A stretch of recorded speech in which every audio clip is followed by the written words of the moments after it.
So the question is, what do you do when you've been in a relationship that had a lot of flaws? One where you're giving suggestions of cool things that you guys can do, and the other person's like, yeah, sure, and then nothing ever happens. Yeah. Or they're constantly correcting you and you're correcting them. And then that relationship ends, but you go into the new relationship and all those bad habits are coming with you. Yeah. This is incredibly common. There's actually a really good phrase that we used to use, which is keep your ex-partner out of the bedroom. And it's the idea where they come with you into the new relationship. And especially it often happens in like intimate environments where you'll do an action that the previous partner liked and the new partner's like, why is this happening? This is not necessarily anything I ever wanted to happen. You know, like I like the lights on or whatever. And so you have these kind of like situations. And it does happen especially when you're in a negative relationship, one where there is a lot of correction or where you feel the need to defend yourself against somebody who isn't necessarily doing anything wrong to you, but it looked like you knew that was a warning sign that 3 steps later would be a fight. So you're like, no, don't touch the strawberries. And he's like, I just wanted a strawberry, because you know that strawberry cheesecake causes fights, right? So and this is the kind of thing that happens. So what you actually need is a cleansing of the relationship. And this is actually why a lot of people say it's really good to have a break between dating different people. Right. It's like a cleansing of the palate before you meet the new person. However, you're already in this new relationship, and so this is really important now to make sure that you fix it as fast as possible. One of the easiest ways to do it is to empower your partner to correct you when you cross a line. And this is very humbling and very difficult to do because you're giving them power to critique you, which is something that you feared in the past relationship. But it's trusting your partner enough that when you give them that power to know they're going to say it in the nicest, friendliest way. Yeah.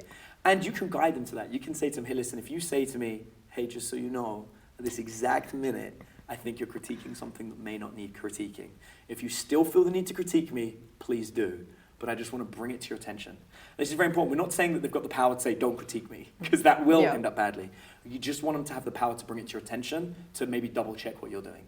And for you to then humble yourself to say, no, actually in this situation, I am critiquing you for a good reason. Or to say, you know what, I thought about it and actually you're right and I'm really sorry. And that communication dramatically improves your relationship because suddenly you've got this real open communication about owning a problem that exists and being able to fix it. The other thing that you mentioned is you have a fear of suggesting new things because you're used to the things being shot down. The easiest way to do this is actually just make it a standard process of what you do. So I would challenge you to suggest one new thing a day. And then it's on your partner to accept the one new thing. Good news is I only recommend doing this for a week. So it's 7 days, you suggest one new thing a day. And what that'll do is it will start to reset the pattern. Hopefully, and what I suspect you'll find, is it was really fun for you to do that. There's something really empowering about saying to your partner, this is a thing I would like to do. Because it removes a lot of doubt and creativity from your partner's brain. They don't have to think about it. So if there's a TV show that you really want to watch, I know a lot of couples that do this, like I really want to watch this TV show, but I don't want to make my partner watch this TV show, so I'm just not going to say it. And hopefully they'll pick it. And then they'll be like, I really want to watch a TV show. And the partner's like, which one? And they're like, I don't know. Which one do you want? And they're like, how about this show? And you're like, oh, fine. Right? And the whole thing starts to collapse because you never just said what it is. But it's so much better if you can say, hey, just so you know, this one TV show I really want to watch. It doesn't have to be today. I don't mind when.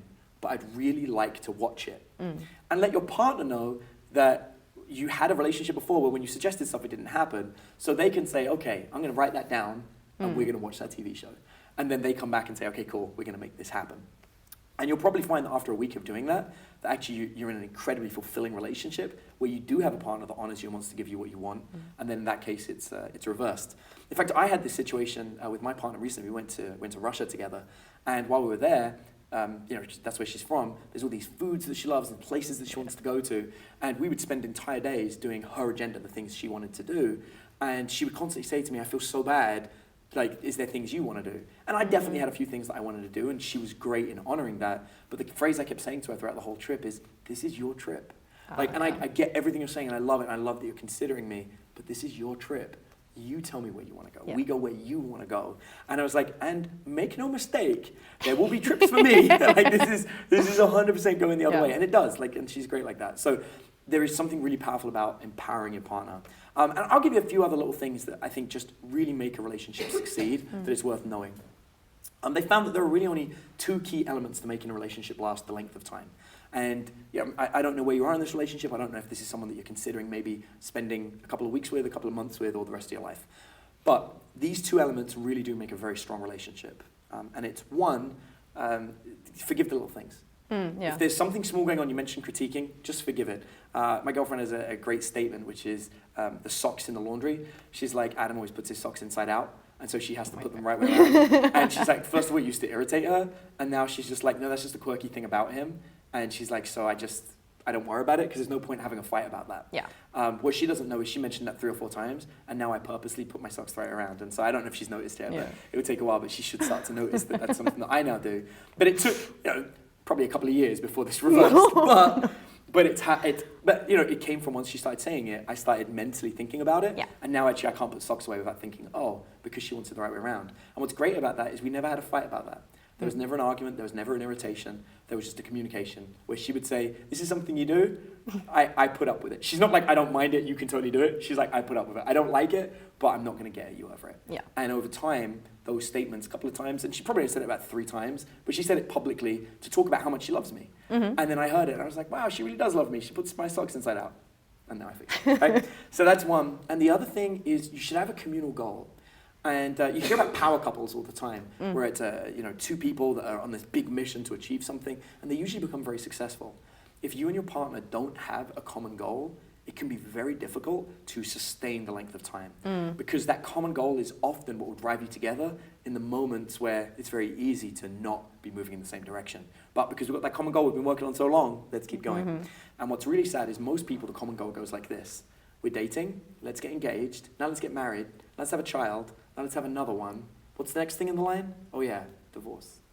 Because they're the big events. Yes. And so people chase the big events and then find themselves divorced. It's so much easier if when you first get together, you say something like, let's go to every country in the world at least once in our lifetime. Yeah.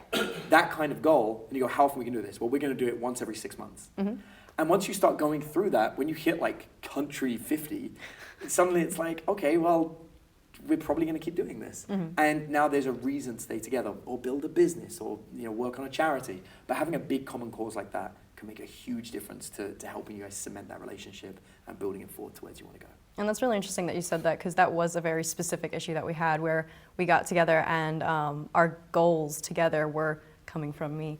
And so they were kind of built on what I wanted, and he said yes, but he was never fully in it. So that was also a frustrating issue as well. And it can be fun in this relationship to go to coffee or to a restaurant, sit down with a pen and paper, like a giant oversized piece of paper and pen, and brainstorm out what your life goal is going to be over the next 10 years. Yeah. And it can be cool. You can, if you don't want to add pressure to it, you can say, assuming we stay together. And you can make phases. You can be like, at least in the first 6 months, we'll do this. Yeah. And then you can build it out. And that way, if it doesn't last, it doesn't last. But you'll probably find that building out that life goal will dramatically change everything. And it will help you guys move to that. And there's one other little phrase that I say that's really important. And there's conflicting data on this. Some people say the opposite. You've heard the phrase opposites attract. Yeah. Some people say that couples that make fun of each other do really, really well. I've found that actually the key to a successful relationship is remembering that there's healthy conflict and there's unhealthy conflict. Yeah. And I call fake conflict real conflict.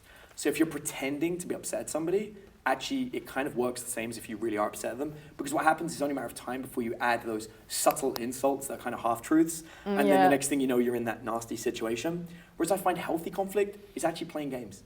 I mean, there's nothing better than playing a board game, playing a video game, where you are in conflict against each other, but then every so often you team up against other people. Yeah. And because you both play each other all the time, you're so good at it that when you do pair up, that it's just like you're the power couple that nobody can touch. And that's something that I'm really strong about in my relationships. We play a lot of games where we have that healthy conflict, but when we win, there's no gloating. When we lose, there's no shaming. It's just like, that was a good bit, great game. And the enjoyment of the game and that conflict helps us still have challenges with each other, but without insults or anything that would get too personal.